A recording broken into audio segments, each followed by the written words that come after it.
Hello friends, programming skill develop करने की series में आज हम देख रहे हैं एक प्रोग्राम जिसमें हम एक गिवन स्ट्रिंग को ट्रांसफॉर्म करेंगे उसके इक्विवेलेंट अपर केस लेटर्स में।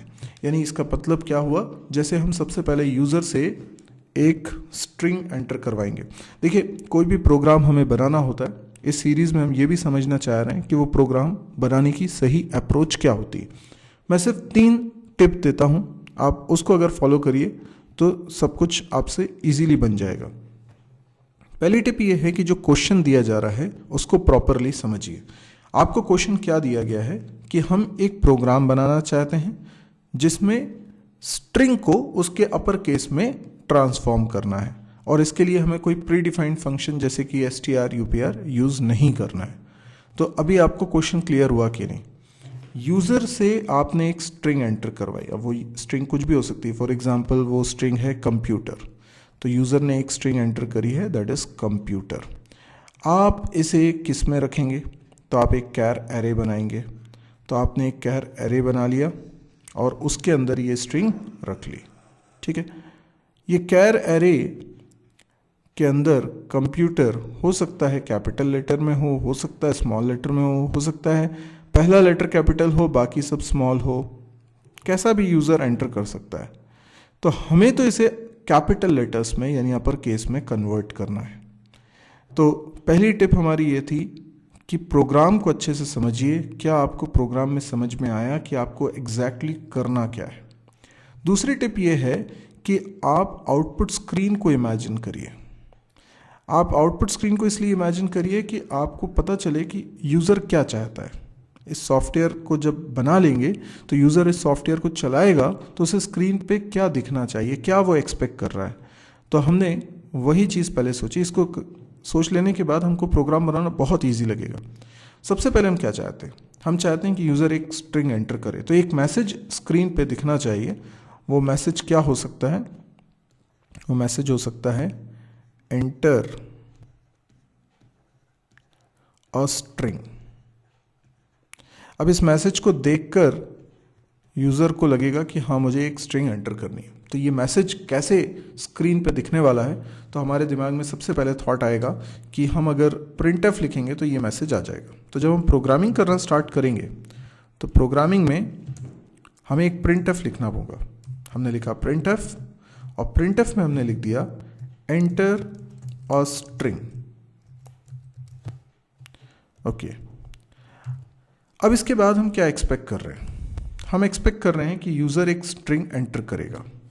अब यूज़र जो स्ट्रिंग एंटर करेगा क्या हो सकती है? Let's say computer. तो यूज़र ने एंटर किया कंप्यूटर, लेकिन यूज़र एंटर कैसे करेगा? यूज़र एंटर करेगा तो हमें प्रोग्राम में ऐसा क्या लिखना होगा जिससे कि ये स्ट्रिंग यूज़र टाइप करे कीबोर्ड से तो हमारे वेरिएबल में आ जाए। इसके लिए या तो हम लिखते हैं स्कैनएफ, पर हमें मालूम है स्कैनएफ का ड्रॉबैक। स्ट्रिंग्स चैप्टर अगर आपने देखे हैं तो स्कैनएफ की मदद से हम मल्टीवर्ड स्ट्रिंग को इनपुट नहीं कर पाते हैं, क्योंकि स्पेस वहाँ पर एक डिलिमिटर होता है। तो स्पेस के आगे जो कुछ भी लिखा होता है उसको वो नहीं हैंडल करता, उसके पहले की चीज़ को ही वो डेटा मानेगा। तो हमें क्या करना चाहिए? हमें गेट्स फंक्शन का इस्तेमाल करना चाहिए, और गेट्स फंक्शन में हम पास करते हैं उस एरे का एड्रेस जिसमें हमें स्ट्रिंग स्टोर करानी है। तो हमें क्या बनाना पड़ेगा? एक एरे बनाना पड़ेगा। तो ये जो एरे हमने सोचा, जो डायग्राम हमारा बना हुआ ऊपर, मान लीजिए इसका नाम है str। तो ये एरे मुझे पहले बनाना पड़ेगा। तो ये एरे मैं बनाता हूँ। मुझे क्या लिखना पड़ेगा? पहले कैर str, और इसका कुछ साइज ले लेता हूँ, लेट्स से 20। तो ये बन गया। अब गेट्स के अंदर मैं क्या लिख रहा हूँ? एरे का नाम। जिन लोगों को याद नहीं है, मैं एक बार याद दिला देना चाहता हूँ कि एरे का नाम भर लिखना उसके पहले ब्लॉक के एड्रेस को रिप्रेजेंट करता है। एड्रेस क्या है? ये जो कैर एरे बना है उसके अंदर ऑब्वियसली ब्लॉक्स तो 20 हैं, क्योंकि हमने साइज 20 लिया हुआ है। तो ये 8 तक सीमित नहीं है, इसके आगे और भी बहुत सारे ब्लॉक्स बने हुए हैं, लेकिन अभी हमें उनसे मतलब नहीं है। आखिरी ब्लॉक का इंडेक्स होगा 19। ठीक है, तो पहले ब्लॉक का कुछ ना कुछ एड्रेस होगा, लेट्स से 1000। एड्रेस क्या है? एक लॉजिकल नंबर है। हमारे प्रोग्राम को जो मेमोरी मिलती है वो टोटल मेमोरी फिक्स लेंथ की होती है, और पूरी मेमोरी को आप 1 बाइट के चंक्स में डिवाइड कर लीजिए, यानी पूरी मेमोरी कई सारे बाइट्स हैं। हर एक बाइट को उनकी पोजीशन के अकॉर्डिंग एक नंबर दिया गया है, दैट इज कॉल्ड एड्रेस। तो ऐसे ही हमारे इस एरे को जब मेमोरी मिली होगी प्रोग्राम के अंदर, तो ये एरे के पहले ब्लॉक को भी कोई एड्रेस नंबर मिल गया होगा, क्योंकि वो ब्लॉक, वो बाइट सीक्वेंस में कहीं पोजीशनड होगी। तो लेट्स से वो पोजीशनड है 1000वें नंबर की, 1000वें नंबर की बाइट है, तो इसलिए उसका एड्रेस हो गया 1000। तो ऑटोमेटिकली अगले बाइट का एड्रेस हो जाएगा 1001, फिर हो जाएगा 1002, फिर हो जाएगा 1003 एंड सो ऑन, इस तरीके से चलेगा। तो जब आप गेट्स फंक्शन लिखते हैं तो गेट्स फंक्शन में आपको पास करना होता है एड्रेस, लेकिन एड्रेस क्या है? जैसे कि 1000, तो पहले ब्लॉक का एड्रेस अगर मुझे लिखना है तो मेरे पास क्या तरीका है? या तो मैं लिखता हूं एड्रेस ऑफ str0, या फिर मैं लिख सकता हूं केवल एरे का नाम। ये दोनों बातें इक्विवेलेंट है, ठीक है। तो इस बात को बहुत अच्छे से याद रखिएगा कि address of first block of the array is same as the name of the array. तो हमने प्रोग्राम में लिखा str, तो इनपुट हो गया। इनपुट होने के बाद अब हम क्या एक्सपेक्ट कर रहे हैं? आउटपुट में हम एक्सपेक्ट कर रहे हैं कि इसका कन्वर्जन हो जाए, इसका ट्रांसफॉर्मेशन हो जाए और ये कैपिटल लेटर्स में कन्वर्ट हो जाए। तो जो आउटपुट हमें दिखना चाहिए वो क्या दिखना चाहिए? वो दिखना चाहिए कैपिटल लेटर्स में C, O, M, P, U, T, E, R। पर ये दिखे इसके लिए मुझे फिर printf लिखना होगा। कुछ भी अगर स्क्रीन पे हमें प्रिंट कराना है तो हमें printf तो लिखना है। तो हमने लिखा printf और %s, और यहाँ पर हमने str लिख दिया, तो str की वैल्यू प्रिंट हो जाएगी, यानी स्ट्रिंग प्रिंट हो जाएगी। तो printf में जब % लिखते हैं तो भी हम एरे के पहले ब्लॉक का एड्रेस ही देते हैं। तो हमने एरे का नाम लिखा है str, तो ये पूरी स्ट्रिंग को प्रिंट कर देगा।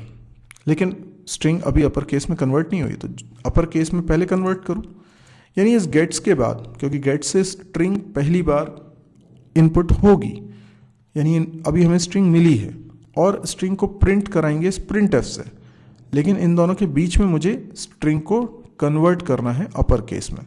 तो देखिए अपर केस में कन्वर्ट करने का लॉजिक क्या होगा, यहाँ पे हम लॉजिक बनाते हैं। तो तीसरी टिप ये है कि आप एग्जाम्पल ले लीजिए, जैसे कि मैंने ये एग्जाम्पल लिया है कंप्यूटर, और इस एग्जाम्पल को सॉल्व करने की कोशिश करिए। अगर ये C, कंप्यूटर का C स्मॉल लेटर है तो डेफिनेटली str0 कैसा होगा? ये होगा A से छोटा, नहीं A से बड़ा, A से बड़ा होगा या बराबर भी हो सकता है, और एंड लगा देता हूं str0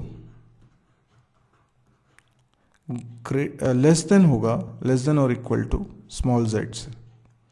यानी अगर str0 में रखी वैल्यू स्मॉल लेटर है तो वो स्मॉल a से लेके स्मॉल z की रेंज में ही कोई नंबर होगा। तो या तो वो a या a से बड़ा है या z से छोटा है, दोनों में से दोनों ही ट्रू रहने चाहिए, तब जाके ये कंफर्म होगा कि वो इसी रेंज में है। इसलिए मैंने बीच में लगाया एंड। तो अगर ऐसा है तो क्या करें? तो हम जानते हैं कि स्मॉल a का ASCII कोड होता है 97, वहीं पर कैपिटल A का ASCII कोड होता है 65, ठीक है। अच्छा, आप जानते हैं कि अगर स्मॉल a का 97 है तो कैपिटल स्मॉल b का 98 हो जाएगा और कैपिटल B का 66 हो जाएगा। तो इन दोनों के बीच में जो गैप रहेगा ना, करस्पॉन्डिंग कैपिटल और स्मॉल लेटर, वो सेम रहेगा। इन दोनों के बीच का गैप कितना है? 32। आप देख सकते हैं कि 97 माइनस 65 करने पे 32 आता है। तो स्मॉल b और कैपिटल B में भी गैप 32 का ही रहेगा, क्योंकि वो होगा 98 और 66। तो कोई भी दो लेटर्स के बीच का gap, corresponding letter capital small, हमेशा गैप 32 का ही रहता है। तो देखिए इससे एक सिंपल सा लॉजिक बन गया कि अगर स्मॉल लेटर है तो मुझे उसे इक्विवेलेंट कैपिटल में कन्वर्ट करना है। तो अगर str0 की वैल्यू a से z की रेंज में है, स्मॉल a से स्मॉल z की रेंज में है, तो वो स्मॉल लेटर है, कंफर्म हो गई बात। तो हम क्या कर दें, तो हम उसे कैपिटल लेटर में कन्वर्ट कर दें। कैसे? तो मैंने लिखा यदि str0 कैसा है, ग्रेटर है किससे, ग्रेटर इक्वल टू a से, and str0 less than equal to है z से, स्मॉल z से। अगर ऐसा होता है तो ये कंफर्म हो गया कि स्मॉल लेटर है। तो हमें str0 की वैल्यू को चेंज करना है। अभी इसमें स्मॉल लेटर है, स्मॉल लेटर है तो उसका जो ASCII कोड होगा वो ज़्यादा होगा। उसमें अगर 32 सब्ट्रैक्ट कर देंगे तो उसी के कैपिटल लेटर का ASCII कोड बन जाएगा। जैसे स्मॉल c है, अगर स्मॉल c का ASCII कोड देखा जाए तो 99 है। 99 में 32 कर दीजिए सब्ट्रैक्ट तो 67 आ जाएगा। 67 कैपिटल C का कोड है। तो किसी भी स्मॉल लेटर में हम सब्ट्रैक्ट कर देंगे 32 तो वो उसका कैपिटल लेटर बन जाएगा। तो str0 की नई वैल्यू कैपिटल लेटर में कन्वर्ट हो गई। लेकिन ऐसा सिर्फ तभी हो रहा है जब हम str0 में आइडेंटिफाई कर रहे हैं स्मॉल केस लेटर। अच्छा, लेकिन ये केवल str0 के लिए नहीं करना है, पूरी स्ट्रिंग के सारे कैरेक्टर्स के लिए करना है। तो मैं एक लूप लगाता हूँ, और लूप लगाने के लिए मुझे एक वेरिएबल की ज़रूरत पड़ेगी। तो मैं एक इंट टाइप का वेरिएबल बना लेता हूँ i। इस वेरिएबल में मैं इनिशियलाइज करता हूँ 0 और तब तक चलाता हूँ जब तक कि स्ट्रिंग में नल नहीं आ जाता। तो stri लिख दिया मैंने, stri not equal to null, या सिंपली stri भी लिख सकता हूँ क्योंकि नल का ASCII कोड होता है 0। नल क्या है, स्ट्रिंग में आखिरी कैरेक्टर होता है नल। जैसे यहाँ 8th इंडेक्स पे आप देखिए ऊपर कंप्यूटर में r के बाद नल कैरेक्टर है, नल कैरेक्टर का ASCII कोड होता है 0। तो अगर 0 होगा नल कैरेक्टर तो stri मतलब i की वैल्यू चेंज होती जाएगी। तो str0 फिर str1 फिर str2, तो हम बारी बारी से एक एक को एग्जामिन करने वाले हैं, ठीक है ना। पहले str0 को देखेंगे, इसमें क्या वैल्यू है c मतलब 99, फिर तो नॉन ज़ीरो वैल्यू मतलब ट्रू, और 0 होगा तो फॉल्स। तो 0 कब आएगा, जब str8 होगा, एक एक बढ़ते बढ़ते str8 होगा। तो str8 में क्या हो जाएगा, str8 में क्योंकि नल रखा है तो उसका ASCII कोड हो गया 0, तो 0 मतलब होता है फॉल्स, इसलिए ये लूप एंड हो जाएगा। तो ये लूप कितनी बार चल रहा है, जितने के उसमें कैरेक्टर्स हैं। अब देखिए मैंने लूप के अंदर ये इफ लिख दिया है, क्या होगा अब, लेकिन मुझे जनरलाइज करना है तो यहाँ str0 की जगह मैं i लिख देता हूँ। तो i की वैल्यू हर बार चेंज होती जाएगी। बस मेरा प्रोग्राम बन चुका है। आप सोचिए क्या i की वैल्यू 0 है, कंडीशन ट्रू है, अंदर आएंगे। str0 अगर a से z के बीच में है तो str0 में 32 सब्ट्रैक्ट कर दीजिए। फिर ऐसी str1 के साथ, str2 के साथ, तो जो स्मॉल कैरेक्टर होंगे उन्हीं को कैपिटल कैरेक्टर में कन्वर्ट करेगा। अभी इस प्रोग्राम को मैं सेव करके कंपाइल रन करता हूँ। मैं कोड ब्लॉक्स में कोडिंग कर रहा हूँ। आप देखिए आउटपुट स्क्रीन पे आ गया एंटर अ स्ट्रिंग, मैंने एंटर किया कंप्यूटर। तो कंप्यूटर का मैं C कैपिटल बना रहा हूँ, बाकी सब लेटर स्मॉल बना रहा हूँ। तो कैपिटल C जो होगा ना पहली बार में, वो कंडीशन फॉल्स हो जाएगी, यानी str0 क्योंकि कैपिटल लेटर है इसलिए वो A से Z की रेंज में नहीं है, तो उसमें कोई चेंजेस नहीं होंगे, वो कैपिटल C का कैपिटल C ही बना रहेगा। पर बाकी सब में चेंजेस होंगे, और मैं जैसे एंटर करता हूँ तो वो पूरी स्ट्रिंग को कैपिटल में कन्वर्ट करके दिखा रहा है। तो ये वो प्रोग्राम है जिसमें हमने बिना strupr प्री डिफाइंड फंक्शन को यूज़ किए स्ट्रिंग को कैपिटल लेटर में कन्वर्ट कर लिया। तो आई होप आपको ये समझ में आ गया होगा और प्रोग्राम बनाने की अप्रोच भी समझ में आई होगी। यदि वीडियो पसंद आया तो आप इसे लाइक करिए। यदि आपको ऐसा लगता है कि इस तरह के और वीडियोस देखने में आप इंटरेस्टेड हैं तो आप इस चैनल को भी सब्सक्राइब करिए। मेरी एक वेबसाइट भी है www.mysirji.com, इसको एक बार ज़रूर विजिट करें।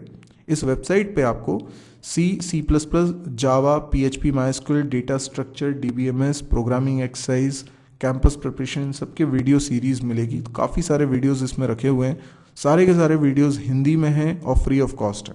और डेली इस साइट पे एक नया वीडियो अपलोड भी होता है।